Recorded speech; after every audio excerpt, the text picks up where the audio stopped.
So I wanted to talk for just a few minutes today about something I had read from the book of Lamentations just recently.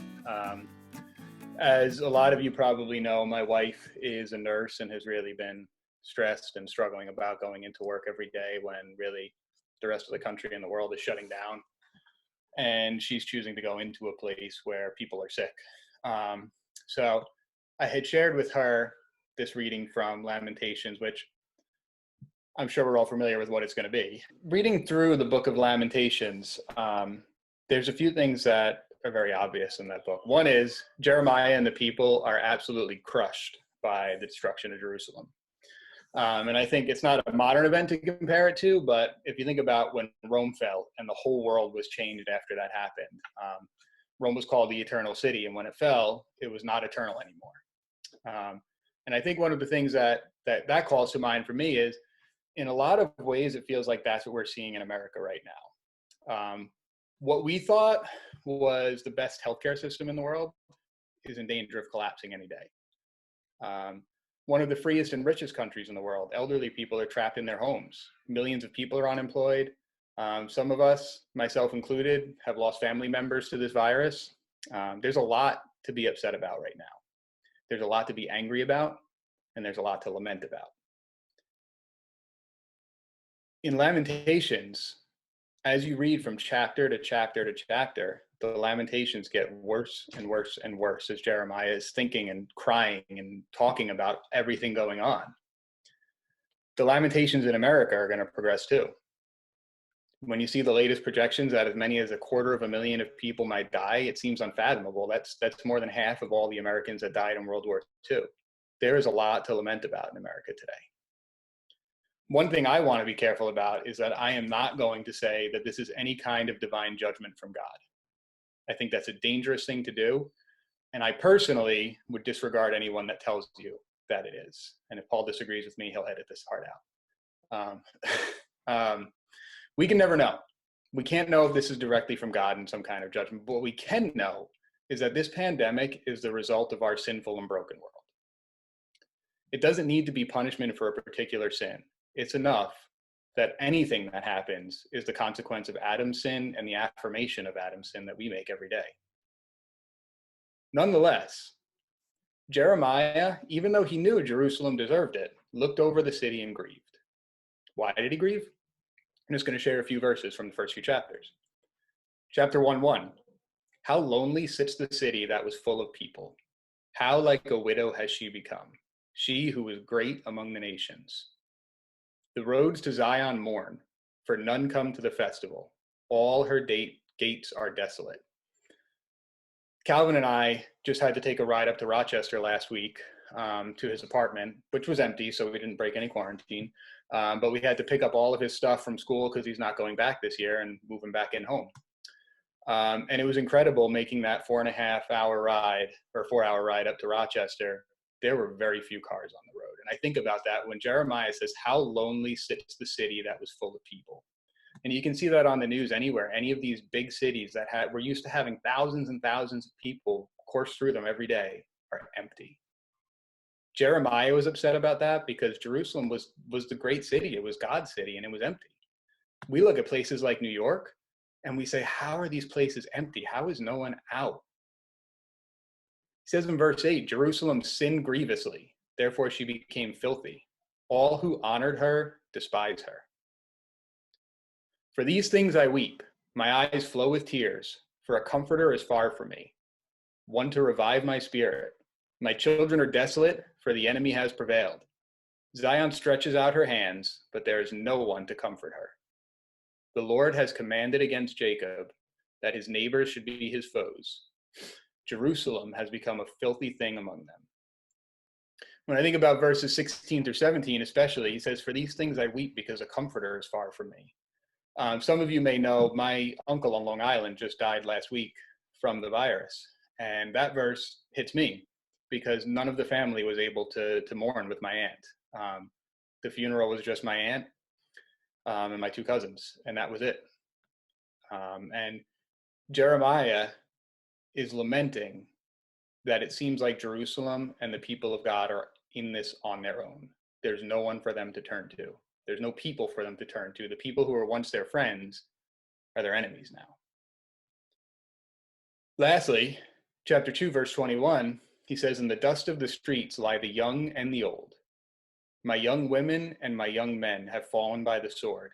You have killed them in the day of your anger, slaughtering without pity." That one again, too, I'm sure we've all seen the articles and everything else about places like Italy where there are so many dead that they're taking them and they're just being buried. No funerals, no nothing, just a priest and a couple people to put a casket in the ground. Jeremiah saw his world turned upside down, and that's what a lot of us are seeing here in America today. The life that people as young as I am, being born in the 80s, we've never known any suffering like this. The closest we probably came was 9/11. Some of us, if we're alive in the time of World War II or Vietnam, we've seen suffering before, but some of us may never have seen our lives affected like this. Everything that we hold dear and makes us comfortable threatened like this. That's why Jeremiah grieved. He grieved for the people, he grieved for the city, he grieved for the temple. Most importantly, he grieved for God's glory, that the people of Israel would not repent and turn to God, and he grieved that God brought judgment on them. This is hardly a time to rejoice for Jeremiah, and just like our current time seems hardly a time to rejoice. But there is one bright spot in all 5 of these lamentations, and that's what I'm going to talk about for just a couple minutes.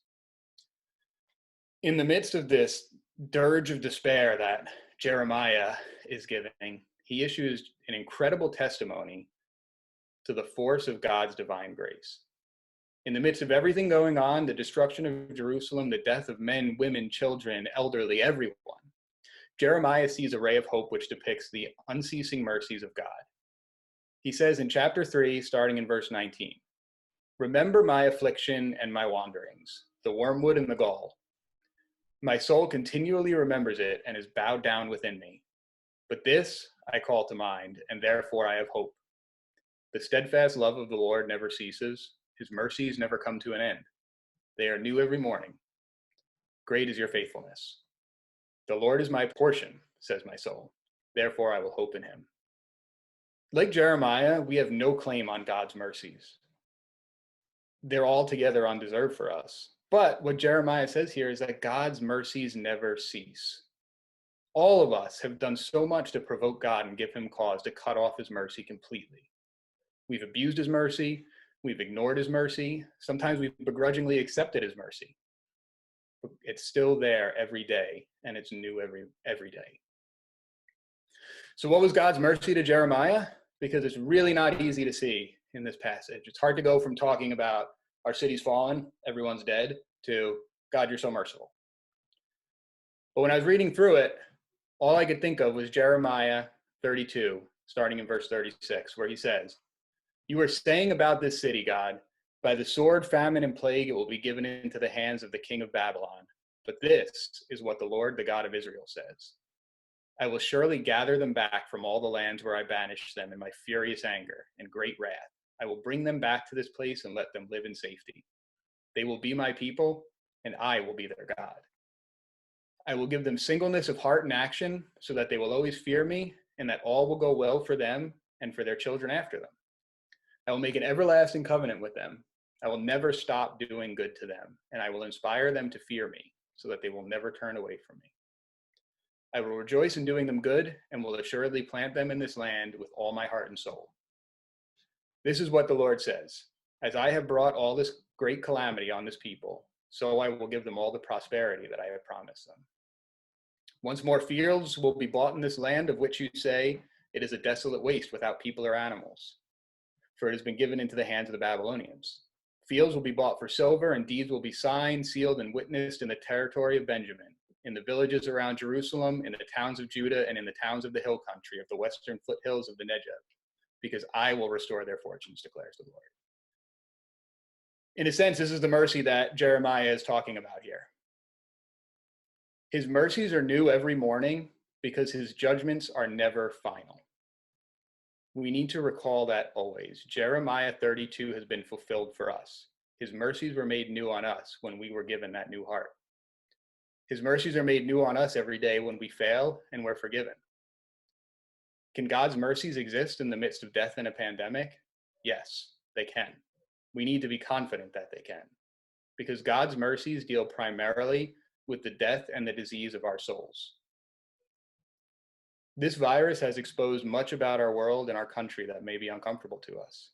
It's exposed the weaknesses of our nation, the weaknesses of some of our people who are unwilling to do what they need to, the weaknesses of our government, the weaknesses of our healthcare system, the weaknesses of our president.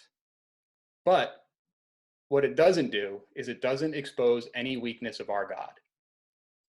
Jeremiah could look at a sacked city and find God's mercy there, a mercy that would one day bring the people back.